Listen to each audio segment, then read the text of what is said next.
Welcome to வளமதிஸ் channel. நம்ம இன்னைக்கு இந்த வீடியோவில் என்ன பார்க்க போகிறோம் அப்படின்னா 11th physics example 2.34 தான் பார்க்க போகிறோம். கொஷின் பாருங்கள். An iron ball and a feather are falling from a height of 10 meter. What are the time taken by the iron ball and feather to reach the ground? What are the velocities of iron ball and feather when they reach the ground? Ignore the air resistance and take g is equal to 10 meter per second square. அதாவது என்ன சொல்லிட்டாங்க அப்படின்னா, இப்போ வந்து ஒரு இடத்துல ஓகேவா, ஒரு ஹைட்டான இடத்துலேருந்து ஒரு 2 பொருள் எறிகிறாங்க. ஒரு அயன் பால் ஒன்று, இன்னொன்று வந்து ஒரு ஃபெதர். ஓகேவா, ஒரு ஃபெதர் எறிகிறாங்க.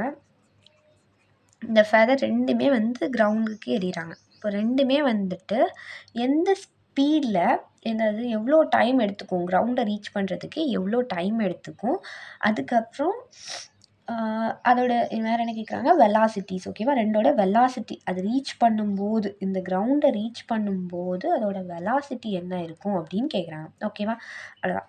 இப்போ நமக்கு வந்து டைம் டேக்கன் ஃபார்முலா தெரியும்ல, t is equal to root of 2h/g. அவ்வளோதான் நமக்கு தெரியும். இப்போ வந்து ஹைட் என்ன, ஹைட்டு ஹச்சுங்கிறது ஹைட்டு. ஓகேவா, அவங்க என்ன கொடுத்துருந்தாங்க, 10 மீட்டர். இப்போது இந்த வாலோட இது வந்து நமக்கு 10 மீட்டர். ஓகேவா, 10 மீட்டரில் இருக்குது. அப்போ இங்கே மேலேருந்து எறியும்போது நமக்கு ஹச் வந்து 10 மீட்டர்னு கொடுத்துட்டாங்க.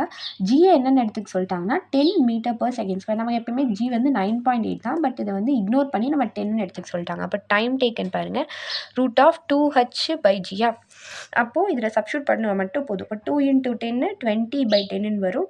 ரூட் ஆஃப் 2ஓட வேல்யூ நமக்கு என்ன, அப்ராக்சிமேட்லி 1.414 414 செகண்ட்ஸ். அவ்வளோதான். இதுதான் வந்து first time taken to reach the ground. இப்போ ரெண்டுமே வந்து நம்ம மேலேருந்து த்ரோ பண்ணும்போது 1.414 செகண்ட்ஸில் கிரவுண்டை ரீச் ஆகிடும் அப்படின்னு சொல்லிட்டாங்க.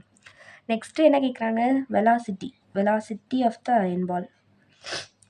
வெலாசிட்டிங்கிறது நமக்கு ஸ்பீட் தான். ஓகேவா, speed v is equal to root of 2gh. ஓகேவா, அதில் டைரக்ஷன் கொடுக்கல, நம்ம கீழே தான் விழுறோம், அதனால நம்ம ஸ்பீடு எடுத்துக்கிறோம். Root of 2gh. 2gh. இப்போ இதுலேயும் சப்ஸ்டியூட் பண்ணால் மட்டும் போதும். ஜிக்கு என்ன எடுத்துக்க சொல்லிட்டாங்க, 10, ஹச் என்ன 10. அவ்வளோதான். எல்லாத்தையும் மல்டிபிள் பண்ணால் ரூட் ஆஃப் 20 வருதா. வி அப்ராக்சிமேட்லி என்ன வரும் அப்படின்னா 14.14 மீட்டர் per செகண்ட் ஸ்கொயர். அவ்வளோதான் ஃப்ரெண்ட்ஸ், பை.